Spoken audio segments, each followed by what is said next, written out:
Good morning students. आज इससे पहले हम अभी तक अपने टेंस के 3 लेक्चर्स कंप्लीट कर चुके हैं, जिसके अंदर हमने पढ़ लिया था introduction of tense. Mainly tenses are three type, divided into three parts: present tense, past tense and future tense. Further we also divide all these three type of tenses into four parts। इनके चार और भाग होते हैं, जो कि मैंने आपको बताए थे। चारों सारे मिल के these are totally 12। कितने होते हैं? 12 होते हैं। मैंने सबका एक जो नेम है उसके अकॉर्डिंग आपको समझा दिया था। प्रेजेंट में आज की, वर्तमान की बात हो रही होती है।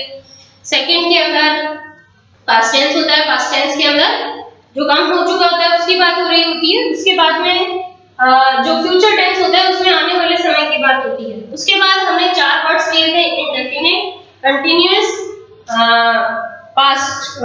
परफेक्ट और परफेक्ट कंटीन्यूअस।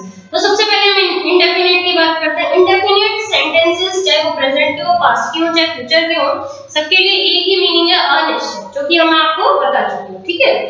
और इसके बाद में जो सेकंड होता है वो होता है कंटीन्यूअस। कंटीन्यूअस के अंदर क्या होता है? क्रिया जो होती है, the verb is going on, क्रिया चल रही होती है, काम कर रहे होते हैं। आईएनजी जो वर्ड्स होते हैं, जैसे कि आप लोग जानते हैं क्रिया क्या चीज है, तो आप इसको समझ सकते हैं, इससे कोई प्रॉब्लम नहीं होगी। तो काम चल रहा होता है। जैसे प्रेजेंट में मैं अभी आपको पढ़ा रही हूँ। पास्ट की अगर बात करेंगे तो कल मैंने आपको ये पढ़ाना, टेंस पढ़ाना शुरू किया था, लेकिन अभी टेंस कंप्लीट नहीं हुआ है, तो ये काम अभी भी जारी है। ओके। फ्यूचर में मैं ये काम कल भी करूंगी, तो ये मेरी प्लानिंग के अकॉर्डिंग है, करूंगी। कल भी मैं आपको यही टॉपिक पढ़ाऊंगी, इसका जो रिमेनिंग पार्ट है, तो ये फ्यूचर में चला जाता है। दूसरी चीज होती है इसकी परफेक्ट। परफेक्ट में काम पॉसिबली नहीं, मतलब कंफर्म होते हैं हम लोग कि हम अपना काम पूरा कर चुके हैं। इसका मतलब क्या है? The work is finished. ठीक है, वो परफेक्ट को बिलोंग करता है। ठीक है। अगर प्रेजेंट परफेक्ट की बात करेंगे, जैसा अभी मैं आपको, आज जो हमारा टॉपिक है वो परफेक्ट ही है। ठीक है। तो परफेक्ट के अंदर काम पूरा अभी हुआ है तो प्रेजेंट है, हो चुका है लेकिन अभी चल रहा है तो ये पास्ट परफेक्ट होता है। और कंटीन्यूअस कल भी इसको करेंगे तो ये कल भी होगा। और प्रेजेंट परफेक्ट कंटीन्यूअस के अंदर सारे जो टॉपिक है वो काम हो भी चुका है लेकिन अभी तक चल रहा है, पूरा नहीं हुआ है, इसको हम कंटिन्यू करते हैं। ठीक है। तो let's start our today's topic. First is present perfect tense. जैसे कि आप इन नेम से परिचित हैं, you know present, perfect and tense, तो उसका हिंदी मीनिंग जो होता है वो क्या होता है? कोई भी काम पूरा हो चुका है। मैंने जैसे कि पहले भी आपको बताया है, कोई भी काम पूरा हो चुका है। And the work is recently finished. ये भी ध्यान रखिएगा, प्रेजेंट की बात होती है, the work is recently finished, अभी जस्ट खत्म ही हुआ है। Is this clear to you? The word recently finished in the present form. ठीक है।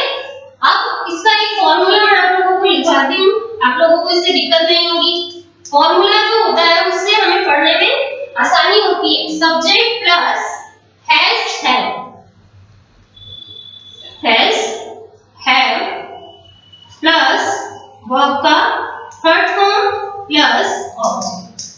Is this clear to you? This is the formula of present perfect tense. अब इनके according में मैं आपको बताती जाती हूँ, एक एग्जांपल लेंगे और रूल भी हम इनके साथ के साथ पढ़ेंगे। ठीक है। रूल नंबर 1 में क्या होता है?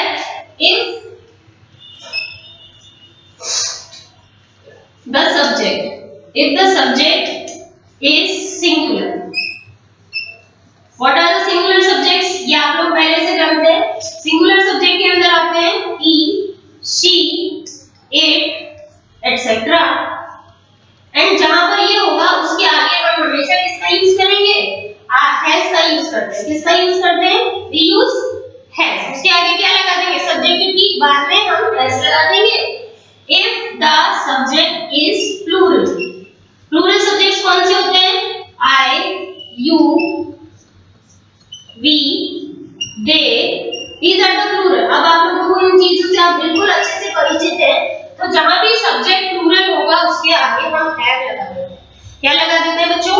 उसके आगे हम हैव लगा देते हैं। तो अब इस हैज और हैव से सिर्फ इतनी पहचान करनी है कि ये जो हैज है अगर किसी सेंटेंस में आपको दिखाई देते हैं, ये देखते ही आप पहचान जाएंगे कि ये प्रेजेंट का है और वर्ब की थर्ड फॉर्म इसलिए लगी है क्योंकि यहाँ पर परफेक्ट भी लिखा हुआ है। आप श्योर है तो यहाँ परफेक्ट आएगा। अभी आपको बात समझ में? This is a simple formula of present perfect tense. अब आपको कोई प्रॉब्लम ही नहीं होगी, ठीक है? तो और इसके बिल्कुल ठीक बाद में तो रूल में क्या लिखेंगे? सब्जेक्ट के ठीक बाद में हैज, हैव,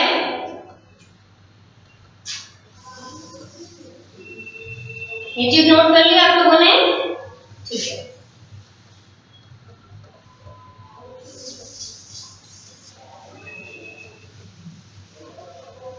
हैज, हैव का यूज करते हैं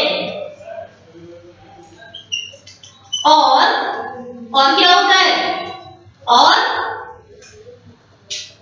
इसके बाद, और इसके बाद क्या करते हैं? और इसके बाद यानी हैज हैव के बाद वर्ब की थर्ड फॉर्म लगा देते हैं, लगा देते हैं। आगे आप लोगों को यहाँ पे बात समझ में? अब हम इसका जो एग्जांपल है वो देखते हैं। हमारा जो एग्जांपल है वो क्या है? आई के साथ क्या लगता है? Have. Very good. I have, यहाँ प्लूरल था, ये प्लूरल है, आई इज प्लूरल, सो आई के बिल्कुल जस्ट बाद में हम क्या लिखेंगे? हैव लिखेंगे और उसके बाद मैंने क्या कहा? वर्ब की थर्ड फॉर्म लगा देंगे। तो प्ले की थर्ड फॉर्म क्या होती है? प्लेड होती है और ऑब्जेक्ट हमारा फुटबॉल है स्टार्टिंग से, तो हम इसे अभी यहाँ चेंज भी नहीं करेंगे, जब रिवीजन करेंगे तो उसमें बता देंगे, ठीक है? I have played football. यहाँ तक किसी को कोई प्रॉब्लम? रूल नंबर 1 के अंदर फिर से सुनिए, रिवाइंड करिए। सब्जेक्ट के ठीक बाद में अगर प्रेजेंट की बात होती है तो सब्जेक्ट के ठीक बाद में हम हैज एंड हैव का यूज करते हैं।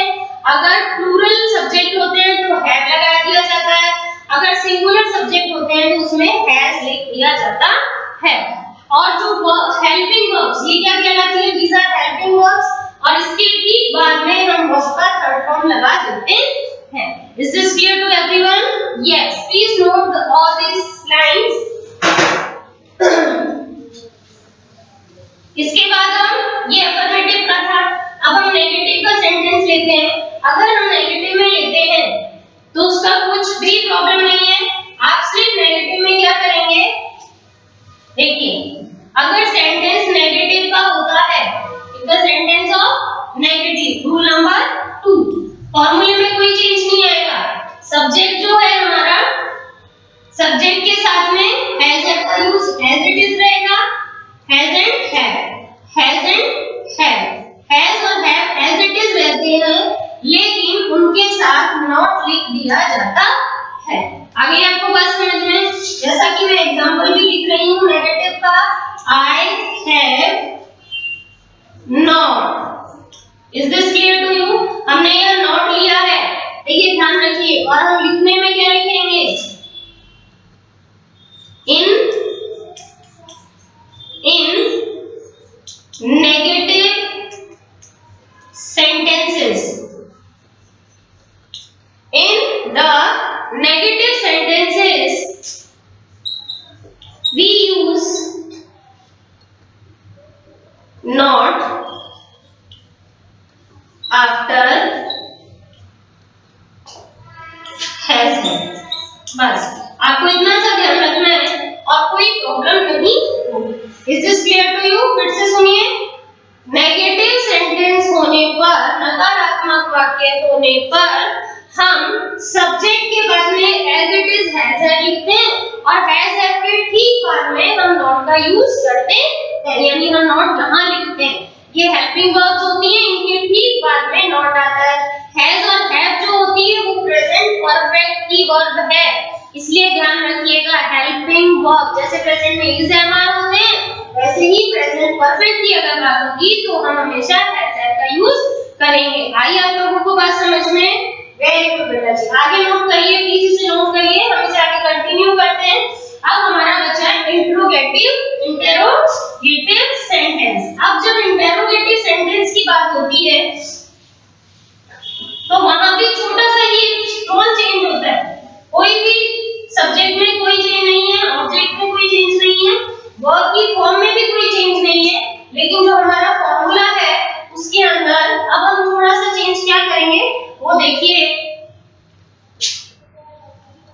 अब हम लिखेंगे पहले has and have. Has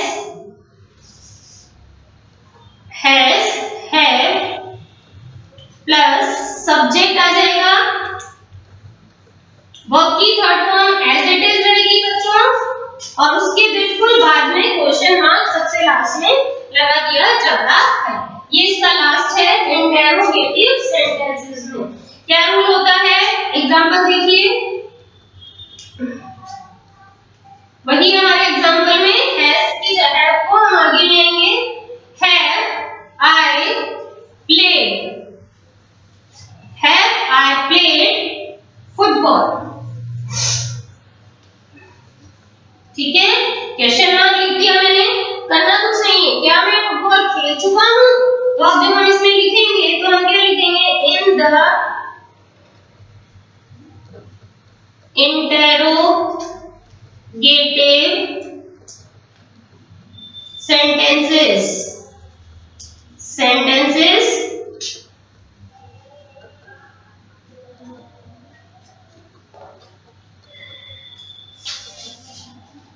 in the sentences we write, कहाँ लिखते हैं? क्या लिखते हैं? we write has have before, किसके पहले लिखते हैं? before the subject। ठीक है, और लास्ट में हम हमेशा उसके क्वेश्चन मार्क लगा देते हैं। आप लोगों को यहाँ तक बात समझ में आ गई? सो प्लीज नोट करिए इसे। ठीक है, अब ये हमारा जो है टॉपिक फिनिश हो गया है। अब हम इसके बाद में क्या पढ़ने वाले हैं? इसके बाद में भी प्रेजेंट था, अब हम पास्ट का परफेक्ट टेंस पढ़ेंगे। पास्ट परफेक्ट के लिए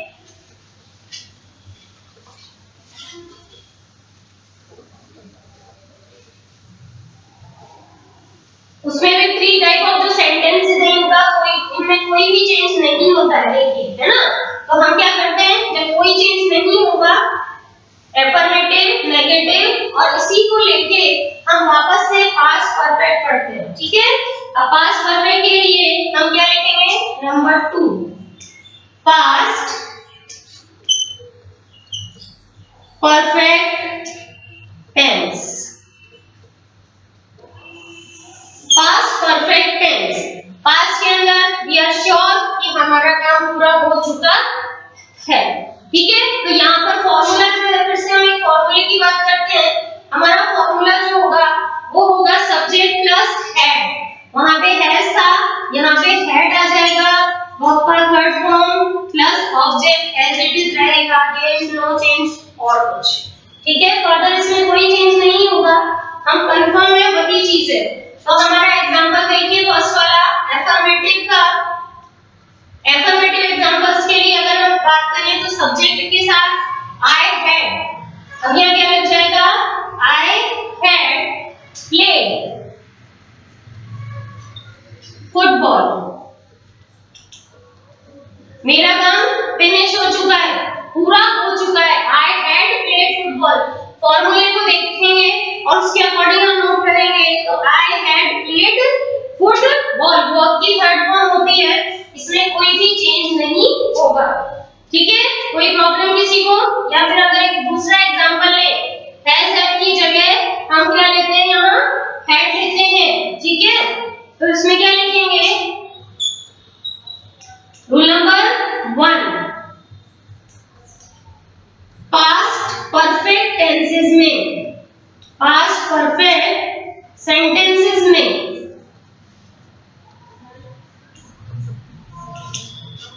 हैज हैव की जगह हैज हैव के स्थान पर, उसके स्थान पर, हैज है के स्थान पर हम हैड का यूज करते हैं।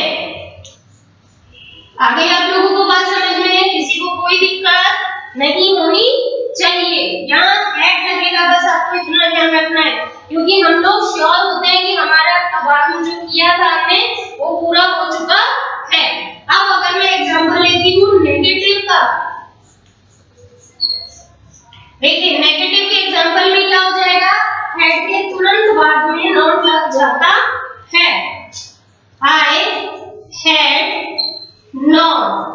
I had not played football. Played football.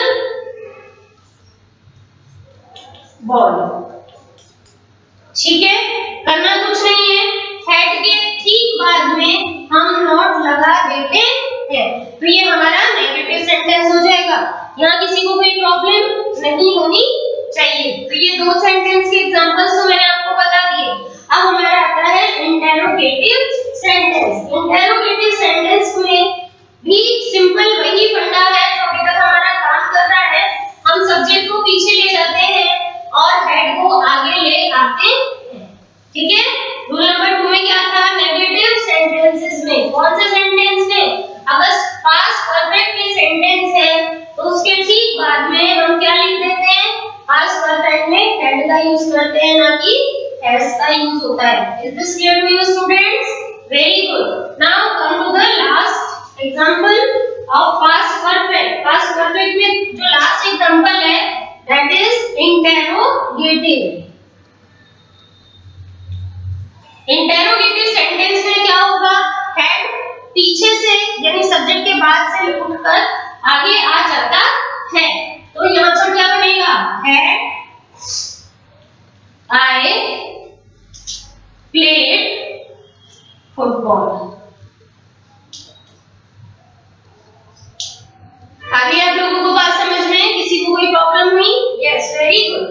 यहाँ पर क्वेश्चन मार्क आएगा, ना कि फुल स्टॉप लगेगा। ओके, अभी हम एक जनरल इंट्रोडक्शन ऑफ इंग्लिश का कुछ रूल्स होते हैं बनाने पढ़ने के, उन्हें करेंगे, तब आपको पता लग जाएगा कि कहाँ फुल स्टॉप कैसे लगाया जाता है, कॉमास को कहाँ यूज करना चाहिए।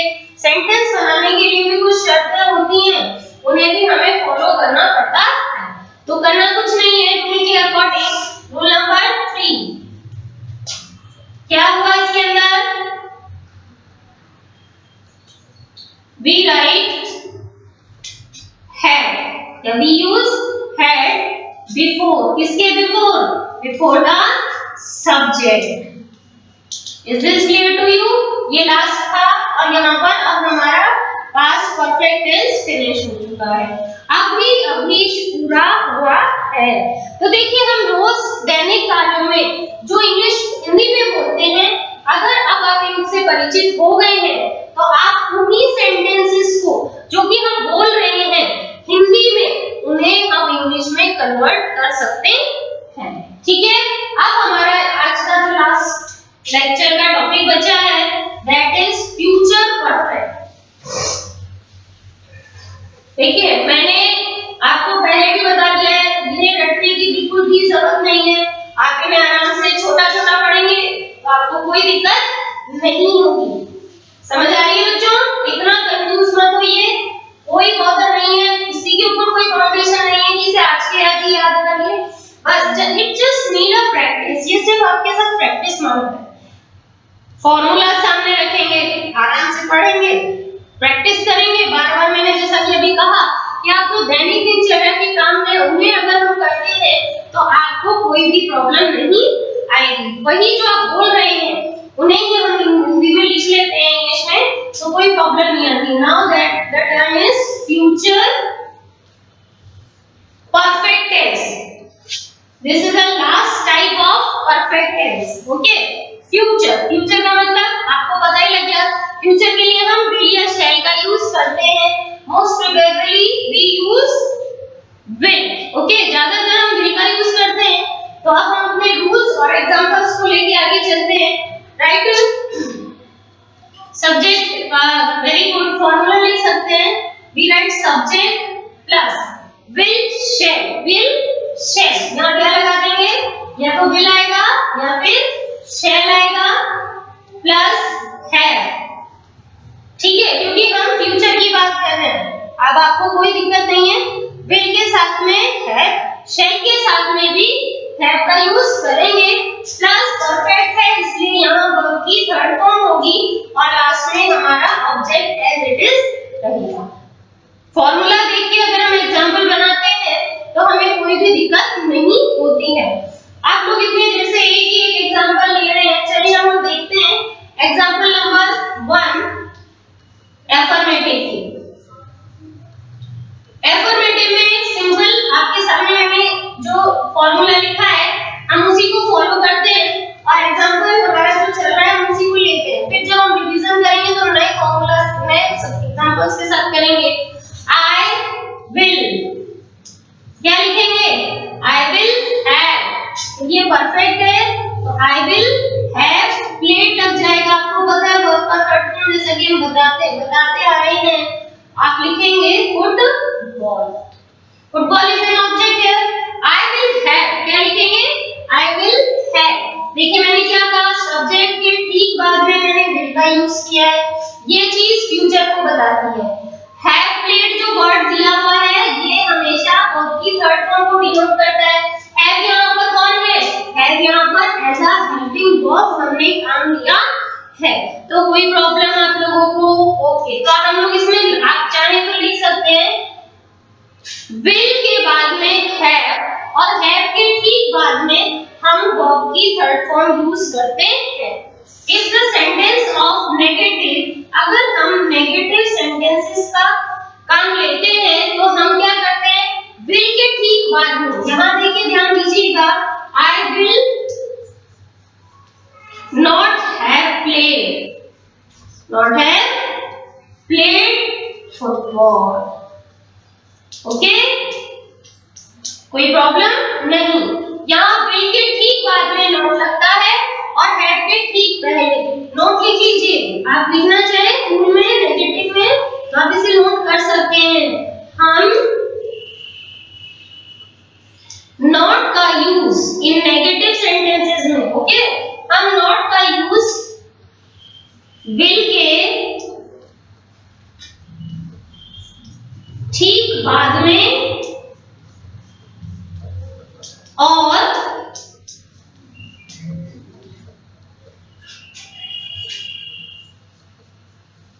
हैव के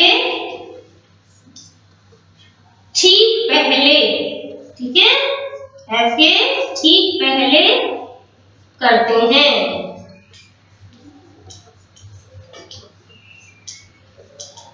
ओके, समझ आ गया, किसी को कोई प्रॉब्लम, वेरी गुड, ठीक है। अब इसका जो लास्ट पॉइंट बचा है दैट इज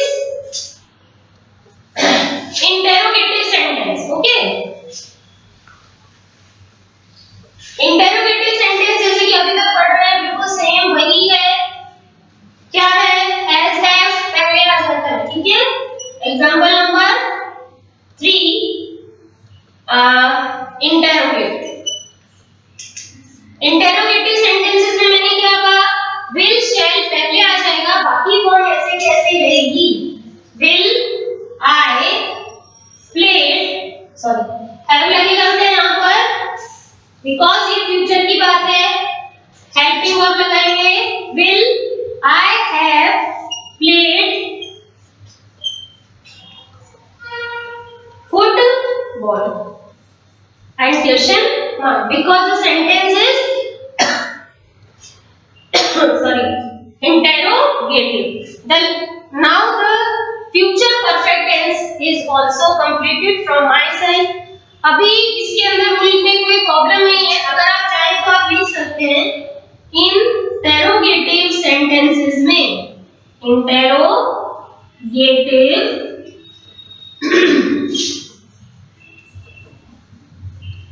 सेंटेंसेस में, ठीक है, इंटेरोगेटिव सेंटेंसेस में सब्जेक्ट के पहले, सब्जेक्ट के पहले विल, शैल या विल, ओके। अगर हम शैल यूज करेंगे तो शैल लिखेंगे, विल यूज करेंगे तो विल लिख देते हैं।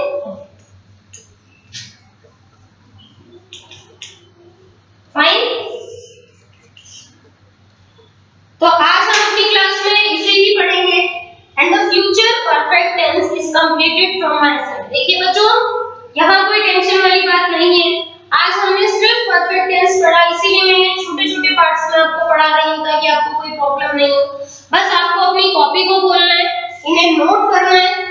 इनको नोट करने के बाद में आपको क्या करना है, इसके बाद में आपको क्या करना है, आप जब इन्हें खोलेंगे तो आप इन्हें नोट करिए, फिर आप अपना एक एग्जांपल खुद बनाइए। जैसे मैंने आई प्लेड फुटबॉल लिया हुआ है, आप इसकी जगह फर्दर और दूसरा एग्जांपल लीजिए और उसके वन एग्जांपल्स अपनी कॉपी पर लिखते रहिए। And you can send these examples to me, मैं चेक करूंगी और आपको बता दूंगी कि ये गलत है कि ये सही है। And try my best, okay. और आप लोग भी जितनी बेटा प्रैक्टिस करोगे ना, टेंस उतना ही क्लियर हो जाएगा। इसके बाद में आई थिंक सो कि आपको कोई प्रॉब्लम भी नहीं है। Is this clear to you? और कुछ प्रॉब्लम हो तो you can ask me again and again, I will teach you, okay. तो यहाँ पर हमारे सारे टेंस खत्म हो चुकी है, जो सारा नहीं, अभी इसका परफेक्ट कंटीन्यूअस और बचा हुआ है, तो वो हम अगले लेक्चर में कंप्लीट करेंगे। So please do practice and learn all the tenses. जितना अभी तक पढ़ा है, हम एक क्लास और लेंगे जिसके अंदर फर्स्ट से लेके लास्ट तक सारा एक चार्ट फॉर्म में आपको पढ़ाएंगे, लिखेंगे और उसे अच्छे से लर्न करेंगे। So thank you so much. Bye, good bye.